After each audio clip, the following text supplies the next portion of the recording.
In today's video, I'm going to teach you how to adjust tracking for your text in Adobe Apps. If you've ever felt your text looks a little cramped or too airy, tracking is the control you're looking for. Tracking adjusts the overall spacing between characters across a selected word, line, or paragraph, helping you fine-tune readability and style. It's different from kerning, which targets spacing between specific pairs of letters. Tracking works across the whole selection. Start by selecting your text. If you need to edit the characters themselves, choose the Type tool, which you can access by pressing T, click and drag to highlight the exact text you want to affect.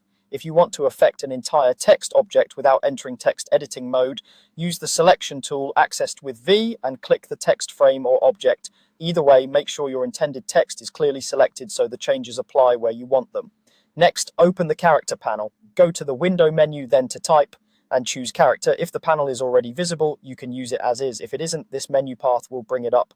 The Character panel is where most typographic adjustments live, and it gives you a live preview as you make changes, which is incredibly helpful. Inside the Character panel, locate the tracking field. It's marked with the letters VA and a small arrow underneath. This icon helps you distinguish it from other text settings like kerning or leading. Take a moment to confirm you've got the right control before you enter any values. Now, enter a value or use the drop-down to pick one. 0 is the default. Positive values will spread your characters out across the entire selection, which can open up a dense headline or add a clean, modern feel. Negative values will tighten the characters, which can pull a loose line back together and save space. Make small, deliberate adjustments and watch the preview.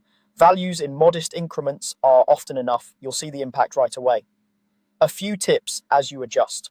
Tracking is measured relative to the type size, so larger type will show bigger visual changes for the same value.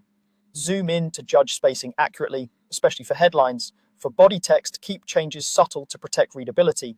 And remember, if no text is selected, the tracking value you set may become the default for new text you type in that object. That's all you need to refine your text spacing with confidence.